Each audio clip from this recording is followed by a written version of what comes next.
un Samaritain qui avait un nom. Je nomme Madame le maire de cette ville, ainsi que tous ses collaborateurs. Comment ne pas saluer votre action au synode de l'Église catholique pour le continent africain.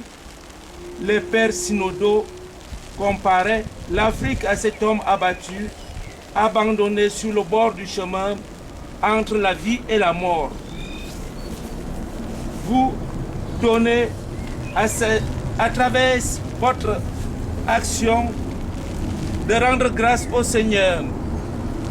Béni sois-tu, Seigneur, et glorifié pour toutes ces personnes qui œuvrent en faveur de la vie, de la dignité humaine.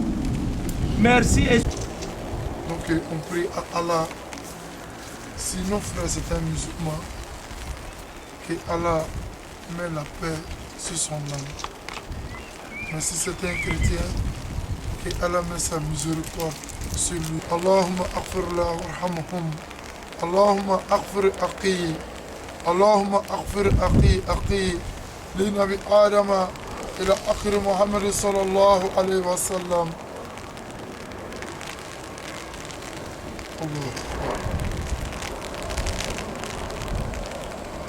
Seigneur, voici ton enfant. Tu le présentes, Seigneur. Nous te prions, mon Dieu, mon roi. Père, tu lui accordes du repos là où il est aujourd'hui, Seigneur. Que cet enfant, Père Papa, que son âme ne soit pas en train de regarder en arrière, mon Dieu, mon roi, mais qu'il soit aujourd'hui, Père, en train d'observer ta face. En train, Père Papa, de regarder ta félicité. En train, Père Papa, ô Dieu du puissant, d'être avec toi, de le guider. Père, accorde-lui le repos du guerrier, car l'œuvre pour laquelle tu t'as envoyé sur cette terre arrive à son terme. Accorde-lui le repos, Père Papa, ô Père. Également pour sa famille qui, Père Papa, aujourd'hui, ne sait pas encore que l'enfant est parti. Fortifie-les là où ils sont, Père. Fortifie-les. Que cette occasion, le jour où ils le seront, Père Papa, ne soit pas une occasion de chute pour eux. Je vais à notre frère ici enseveli rendre les hommages qui lui sont dus et qui sont ceux de ses frères et sœurs qui se trouvent à l'étranger. Cet étranger-là, c'est ce pays, je voulais dire, dont il avait tant rêvé et qu'il n'a même pas pu découvrir.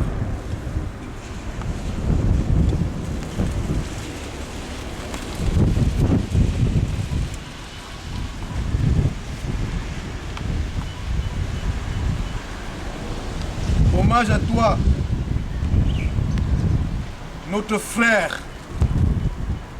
que ton âme repose en paix.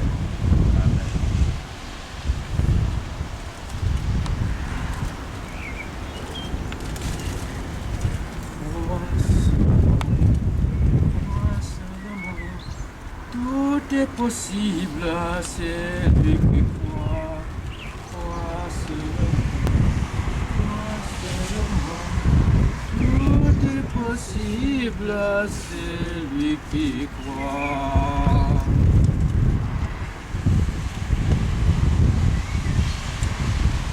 Mesdames et messieurs, je vais ici, une fois de plus, au nom du Conseil des Camerounais de la diaspora et par extension, au nom des Camerounais et des Africains qui vivent en France, rendre cet hommage qui se veut tardif mais mérité à notre jeune frère venu du Cameroun à bord d'un avion de la compagnie nationale camerounaise qui avait cru pouvoir aspirer à ceux qui, selon lui, représentaient le bonheur, à savoir fouler le sol de l'Europe, mais qui malheureusement s'est retrouvé mort dans le train d'atterrissage de l'avion de la compagnie nationale camerounaise sur le tarmac de l'aéroport de Roissy-Charles de Gaulle. Le moment que nous passons, que nous vivons ici, se veut être d'abord un moment de recueillement pour la tombe de notre jeune frère, et ce moment de recueillement qui devrait pouvoir marquer le début de son deuil. Ce deuil-là qui devrait, selon nos voeux, se poursuivre un jour par sa famille, parce que sûrement il en a une, et cette famille-là, nous promettons ensemble de devoir la retrouver afin qu'elle aussi puisse faire le deuil de son enfant. Le moment que nous passons ici, ça veut être également un moment d'interpellation. Parce que la jeunesse africaine, la jeunesse camerounaise devrait pouvoir comprendre qu'il est de son devoir d'admettre qu'il y a des risques dans la vie que nous ne devons pas pouvoir prendre. Ces jeunes qui, très probablement, sont prêts à se lancer au suicide, sont prêts à se jeter à corps perdu dans des aventures suicidaires simplement parce que la société dans laquelle ils vivent leur a tout ravi. C'est des jeunes qui n'ont plus d'espoir. C'est des jeunes qui n'ont plus d'avenir. Et c'est pour ça qu'ils sont prêts à se lancer dans des opérations que nous considérons comme étant des opérations kamikazes. Mais à tout cela, nous les interpellons, nous les appelons à pouvoir avoir ce courage-là, cette détermination à se réapproprier leur destin et à se battre pour pouvoir, n'est-ce pas, se donner un avenir, se doter d'un avenir là où ils sont. C'est à eux, la jeunesse africaine, de se réapproprier son destin qui, au jour d'aujourd'hui, tel que les choses se démontrent, est confisqué par, le plus souvent, par une clique de dirigeants, pour le plus souvent illégitimes et qui mal élus quand ils pensent avoir été élus, soi-disant démocratiquement. Donc, que les jeunes Africains comprennent au jour d'aujourd'hui qu'ils doivent pouvoir se lever comme un seul homme pour se réapproprier son destin, leur destin, afin de ne plus se retrouver dans des aventures comme celles que nous avons, que notre jeune frère a vécues. Nous allons également en ce moment interpeller la communauté internationale. La communauté internationale pour lui dire que la misère qui pousse cette jeunesse africaine, cette jeunesse camerounaise à se lancer dans des opérations aussi suicidaires que celle-ci, cette misère est bien réelle. Et à la communauté internationale d'œuvrer à ce que les dispositions soient véritablement prises pour que ceux qui sont chargés de pouvoir offrir un avenir à cette jeunesse-là, qu'ils le prennent effectivement leurs responsabilités, ou alors que cela puisse effectivement arriver à la position qui est la leur à travers des élections véritablement démocratiques. Parce que nous n'allons pas faire un cours sur la démocratie ici, mais nous allons nous accorder sur le fait qu'un dirigeant élu démocratiquement, c'est d'abord un homme qui accepte, n'est-ce pas, de porter un sacerdoce. Parce que les gens croient que quand on parle de sacerdoce, et je le dis sous l'autorité des autorités morales qui sont ici présentes, les représentants des différentes religions, la politique devrait aussi avoir son côté sacerdotal. Quand on est élu pour se rendre service, pour servir un peuple, il y a aussi ce côté de sacerdoce. Donc quand on est à la tête d'un peuple, on doit pouvoir travailler avec humanité. C'est ce qui manque aux hommes politiques aujourd'hui parce qu'ils sont pour la plupart illégitimes. C'est des usurpateurs. Et donc, la communauté internationale devrait veiller à ce que sur le continent africain, le continent qui croupit aujourd'hui dans la misère, que les dirigeants qui aspirent, n'est-ce pas, à accompagner ce peuple-là puissent véritablement être issus des urnes, donc démocratiquement élus. parce qu'il va de notre ressort à nous tous, n'est-ce pas? Toute la planète a intérêt à ce que les droits de l'homme soient véritablement respectés sous tous les cieux, qu'on soit en Europe, en Amérique, ou en Afrique, ou en Asie. Donc, j'interpelle les dirigeants du monde entier, j'interpelle la communauté internationale pour que, vis-à-vis des dirigeants africains, parlons bien de l'Afrique parce que ces charters, ces jeunes suicidaires qui se mettent en route, ils viennent pour la plupart d'Afrique. Alors donc, l'occasion est donnée ici d'interpeller la communauté internationale pour qu'il y ait un regard très pointilleux à l'endroit des dirigeants africains pour qu'en Afrique, il y ait véritablement des élections démocratiques et que ne puissent parvenir au pouvoir que ceux qui ont le cœur, ceux qui sont prêts à servir cette jeunesse africaine, ceux qui sont prêts à réserver un avenir à cette jeunesse africaine.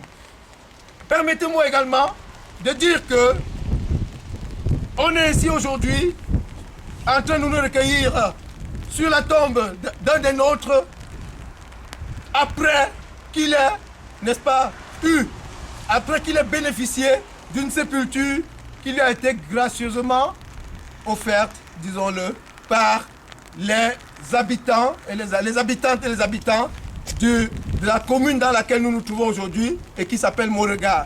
L'occasion nous est ainsi donnée pour que nous disions un grand merci à Madame Marion Blancard, maire de Beauregard, dont nous nous situons aussi au cimetière, pour son geste de cœur.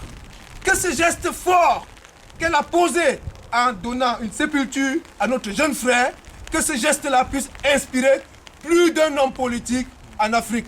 Que ce geste-là serve d'exemple, que les politiques puissent s'approprier ce geste-là, qu'ils puissent comprendre que au-delà de servir les hommes, il y a aussi le cœur qui doit parler. Face à des situations comme celle-ci, on doit pouvoir, lorsqu'on est un homme politique, on doit pouvoir se comporter comme la mère qui ne connaît pas ce garçon, qui ne connaît pas ce jeune garçon, comme elle a pu le faire parce qu'elle a laissé parler son cœur.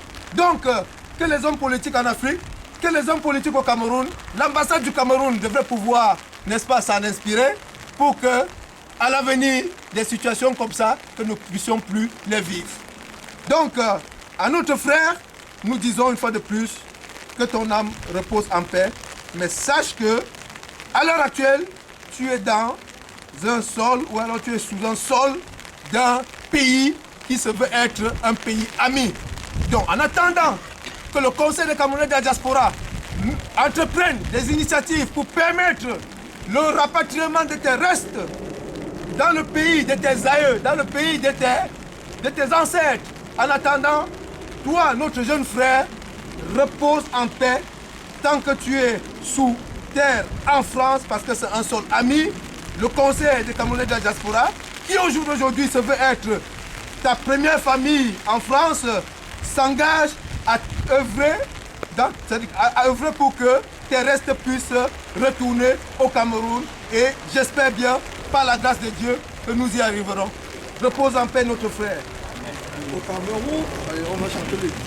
Au Cameroun, berceau de nos ancêtres, va debout et jaloux ta liberté.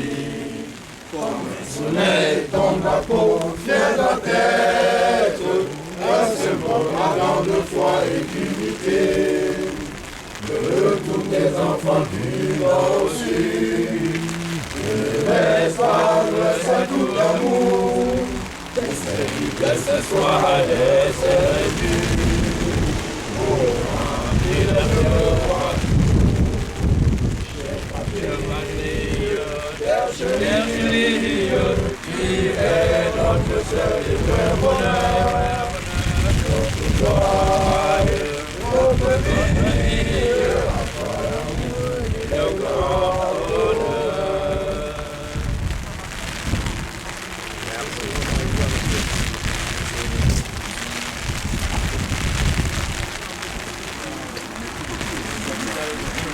Banda de pizza.